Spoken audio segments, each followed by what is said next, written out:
Bom dia, pessoal. Hoje nós vamos falar da segunda revolução industrial e também das doutrinas sociais do século XIX. O que acontece?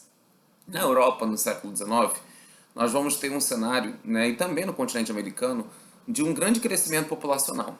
E aí, atrelado ao grande crescimento populacional, nós iremos ter um cenário de que novos setores de investimentos e financiamentos vão começar a se desenvolver.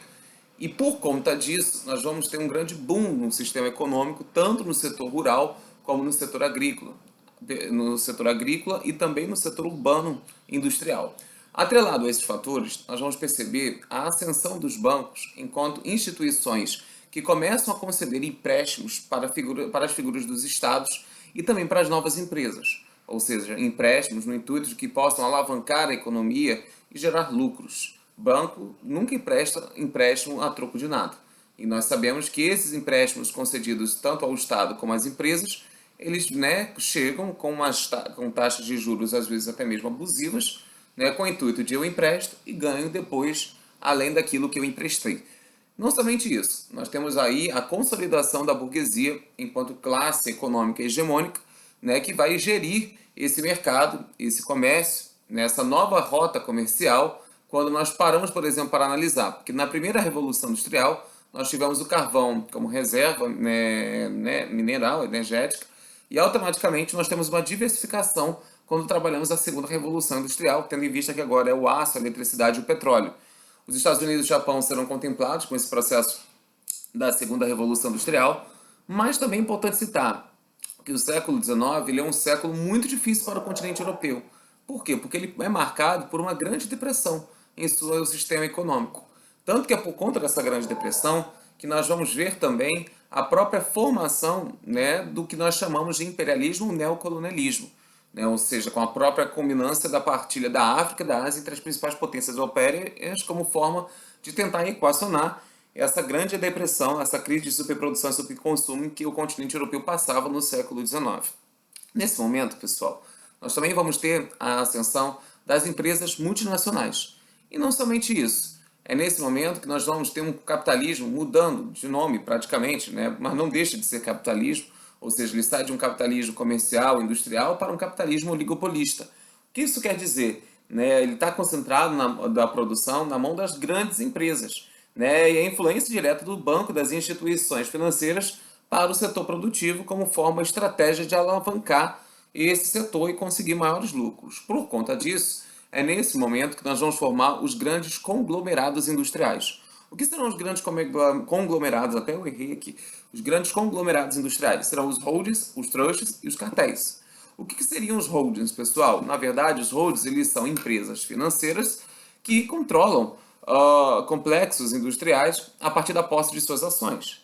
Os trusts, elas são empresas que absorvem seus concorrentes, controlando a produção, os preços e dominando o mercado. Então, por exemplo, tem uma empresa A do mesmo tipo, uma empresa B do mesmo tipo, eu vou fundir essas mesmas empresas porque elas são de mesma natureza e vou tornar uma só, controlando toda a sua produção, controlando todo o seu mercado e, consequentemente, né, ou seja, o mercado produtor e também o mercado consumidor. Então, eu me torno aí, nessa fase, o que? Um monopólio legítimo dentro desse processo. E o cartel são empresas do mesmo ramo que se associam para evitar concorrência, dividindo os mesmos mercados. Né? Então, ou seja, a lógica do capitalismo ela continua muito clara.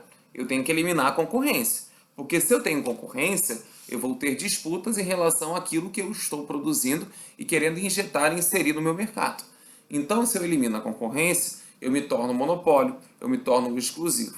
Né? Então, ou seja, na verdade, por mais que ele seja um capitalismo oligopolista, esse oligopólio ele ainda continua centrado nas mãos das empresas, mas não de todas. Por quê? Porque há um interesse das instituições de se tornarem, dentro desse campo, uma posição hegemônica para que elas possam continuar lucrando e, mesmo diante de determinadas crises que o sistema capitalista possa passar, elas possam se manter dentro de poder passar pela crise. É a ideia de bolha.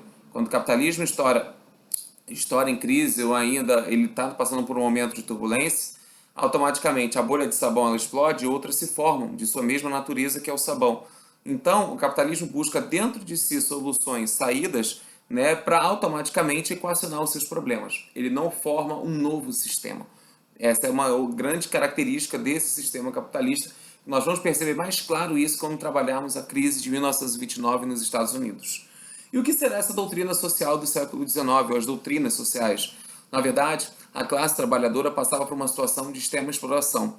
E quando ela passava por uma condição de extrema exploração, com péssimas condições de trabalho, altas jornadas, né, e também baixas remunerações, não tinha ganhos por insalubridade, automaticamente essa classe trabalhadora ela tomou consciência de classe. E essa tomada de consciência de classe começa na primeira Revolução Industrial, ou seja, com a formação do que nós chamamos dos trade unions, os sindicatos, e também a ideia do ludismo e do cartismo.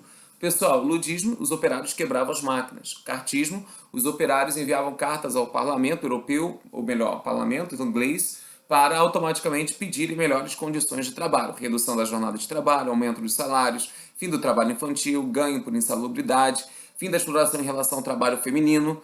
Então nós vamos perceber aos poucos, como diz o Karl Marx, trabalhadores univos, ou seja, uma tomada de consciência de classe trabalhadora, né, pela sua busca de representatividade e melhorias de condições de trabalho. Nesse cenário, nós vamos ter as famosas doutrinas sociais do século XIX. Por conta disso, nós vamos ter a própria figura do Karl Marx, do Friedrich Engels, que vão fazer o que nós chamamos de socialismo científico ou marxismo, né? Então, ou seja, a partir das obras O Capital e o Manifesto Comunista, eles elaboram um modelo de sociedade no qual, a partir da noção de luta de classe, de uma tomada de consciência da classe trabalhadora operária, derrubaria-se o sistema capitalista, pois é ele que geraria, junto com a burguesia, a desigualdade social para se formar o Estado comunista. Nós temos, na verdade, a ideia de uma defesa de uma propriedade coletiva em detrimento da propriedade privada, pois essa propriedade privada é o que acentuaria as desigualdades sociais, a pobreza e a miséria pelo mundo. E não somente isso, a ditadura do proletariado, o uso da força, o uso da violência como válvula de escape para chamar a atenção do Estado e quebrar esse Estado pela força motriz da classe trabalhadora. Não somente isso, é a ideia do materialismo histórico, da dialética, que nós já estudamos isso dentro do campo da sociologia. E não só isso, a crítica à alienação da classe trabalhadora em face a uma ideologia, a um conjunto de normas, de valores que são impostos a eles. Pessoal, além disso, nessa relação de burguesia, que enquanto classe que detém os meios de produção, né, e proletariado, é a classe que aluga a sua força de trabalho, nós também temos a ideia da revolução. E revolução, na concepção, na teoria de Marx, ela significa transformação nas estruturas e conjunturas de forma mais radicais que você possa imaginar, sejam nas esferas políticas, sociais, econômicas, culturais e institucionais. Atrelado a isso, nós também vamos ter a formação do que nós chamamos de socialismo libertário ou anarquismo, com a figura, sobretudo, do Bakunin. Para trabalhar um pouquinho nisso, e lembrar que eu estou na apostila 1, no capítulo 5 de História 2, o Mikhail Bakunin, desculpa, foi Bakunin, é outra ideia, ele vai fazer a ideia de um anarco-sindicalismo e a defesa de uma ausência total, de um Estado, de um governo, ou seja, porque eles acreditam que o Estado e o governo eram eles que geravam as desigualdades e as disparidades sociais pelo mundo, então era necessário formar uma sociedade sem um Estado, sem um governo, sem uma religião, pois essas instituições geridas e governadas pelo Estado seriam elas que gerariam automaticamente a figura, né, de uma alienação por parte da classe trabalhadora. Tá ok, pessoal? Grande abraço.